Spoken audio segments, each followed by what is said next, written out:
जाणीवपूर्वक संकेतवर गुन्हा दाखल करतात त्याला त्याचा बचाव करतात त्यासाठी तुमच्यावर राजकीय दबाव आहे. त्यांनी एकदम दाखले देखील दिले त्या दाखल्यामध्ये कोर्टाने अशा प्रकरणात लावलेला आहे. नाही, याच्यामध्ये जर प्राथमिक इन्व्हेस्टिगेशन आमचे जे कायदेशीर प्रक्रिया आहे कोणताही आम्हाला राजकीय दबाव नाही आणि त्याला बळी पडायचे आम्हाला काही कारण नाहीये. जे काय आहे कायदेशीर प्रोसेस मधून आम्ही जातोय. जे काय आम्हाला पुरावे मिळतात पुराव्याच्या अनुषंगाने जे आम्हाला आतापर्यंत निष्पन्न झालेलं आहे त्याच्यामध्ये अर्जुन हावरे हाच ड्रायव्हिंग करत होता. त्याच्या बाजूच्या सीटला संकेत बसलेला होता आणि पाठीमागे रोनित बसलेला होता. कालही मी आपल्याला तेच सांगितलेलं आहे. ते आम्हाला आतापर्यंत निष्पन्न झाले. त्या अनुषंगाने आम्ही तपास करत आहोत. गाडीचंही आरटीओ इन्स्पेक्शन होत आहे आणि जो काही अहवाल आम्हाला मेडिकल अहवाल मिळालेला आहे तो पण रेकॉर्डवर आहे. ज्या गोष्टी रेकॉर्डेड आहेत जे कायदेशीर आमचा तपास चालू आहे तो बाय लॉ चालू आहे. त्याच्यामध्ये कोणालाही वाचवायचं किंवा कोणालाही वगळायचं काही कारण नाही. जो ड्रायव्हर आहे अनुषंगाने ड्रायव्हरचा जे नमुना आहे जे कायदेशीर आहे त्यानंतर आणि संकेत हा जो 12 ते 15 तासानंतर तो गाडीमध्ये होता हे आम्हाला निष्पन्न झालं. त्यामुळे त्याचं मेडिकल टेस्ट करायची आम्हाला आवश्यकता भासली.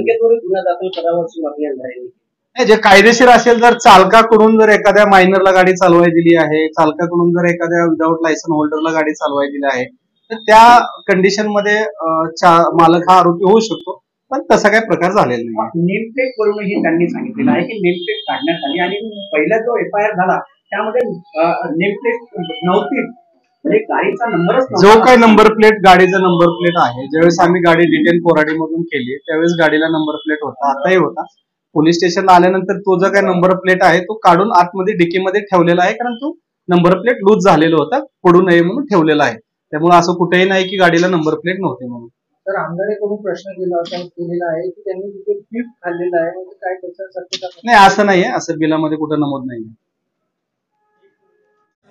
जो अपघात झालेला आहे नागपूरमध्ये तर त्याच्यानंतर काही प्रश्न आहेत की FIR मध्ये तुमचे चिरंजीव जर गाडीत होते तर त्यांचं नाव नाहीये परत गाडीची नंबर प्लेट काढण्यात आली आणि मुळामध्ये गाडी थांबली का नाही. जेव्हा अपघात झालेला आहे समोर लोक जखमी झालेले आहेत असं दिसतंय तर गाडी थांबली का नाही. आता असं आहे हा पूर्ण चौकशीचा भाग आहे. मी कालच सांगितलं माझा मुलगा असो की सर्वसाधारण माणसाचा मुलगा असो जी कारवाई सर्वसाधारण मुलाच्या परिवारावर करायची ती आमच्या पुरावरही केली पाहिजे.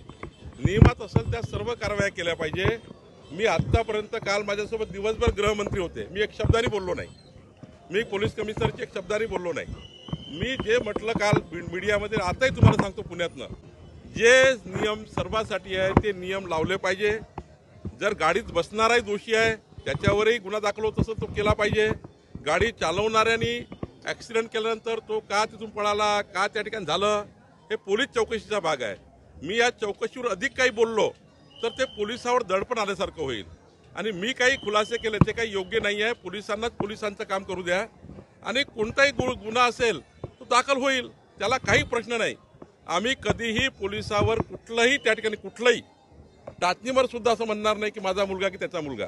जे नियमात आहे आणि एक परमेश्वराच्या गणरायाच्या कृपेने चांगलं झालं. यांचाही ॲक्सिडेंट झाला असता हेही त्या ठिकाणी काही जखमी झाले असते. शेवटी ॲक्सिडेंट हा दोन्हीकडे होतो. इकडल्याही लोकांना मोठी हानी झाली असती गाडीमधल्या लोकांना जे आमच्या गाडीमध्ये होते किंवा संकेतच्या नावाने जी गाडी त्या गाडीमध्ये आहेत तेही ॲक्सिडेंटचे शिकारी झाले असते. त्यांचंही काय झालं असतं आणि जे ज्यांना लागलं आहे बरं झालं. कुणा इंज्युअर नाही आहे कोणाच्याही त्या ठिकाणी जीवहानी झाली नाही. ही परमेश्वराची मोठी कृपा आहे.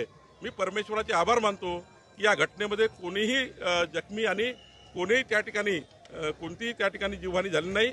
हेच मोठं परमेश्वराची कृपा आहे. घटना झाली आहे त्या घटनेवर चौकशी व्हावी आणि त्या घटनेवर प्रचंड जे नियम आहे त्या नियमाचा वापर करावा. आपण तपासावर समाधानी आहात का म्हणजे आतापर्यंत तपास ज्या दिशेने सुरू आहे आतापर्यंत जे मला माहिती मिळाली जे फुटेज मिळाले जिथे जिथे मी इन्क्वायरी केली त्याच्यावर मी समाधानी आहे. परंतु याच्यानंतर अजून काही येईल समोर त्याबद्दल मला सांगता येत नाही. परंतु आतापर्यंत जो तपास झाला आहे तर मला वाटते की पोलीस योग्य रीतीने चालू आहे आणि आम्हाला भीती होती की पोलीस दबावाखाली तपास करेल.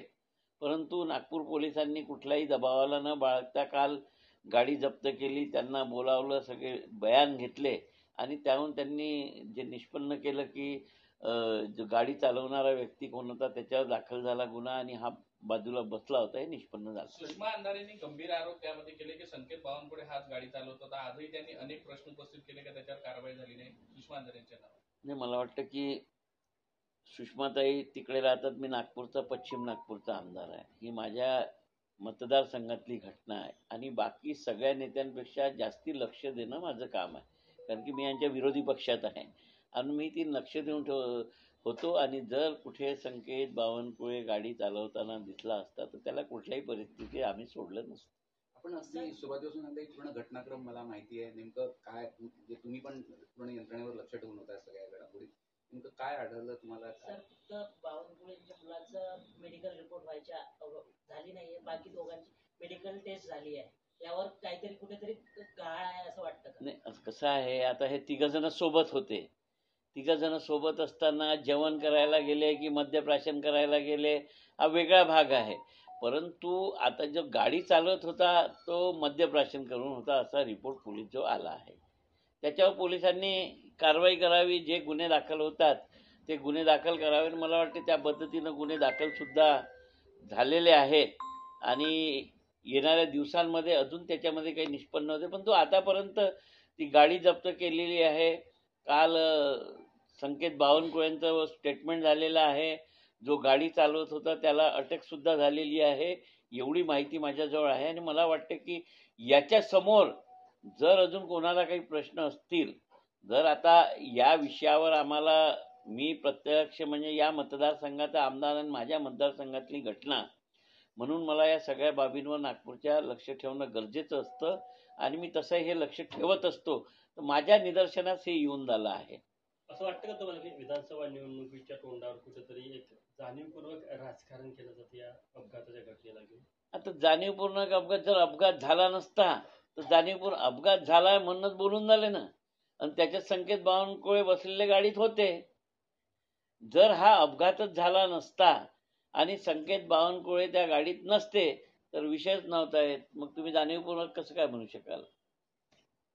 हिंदी भाऊ.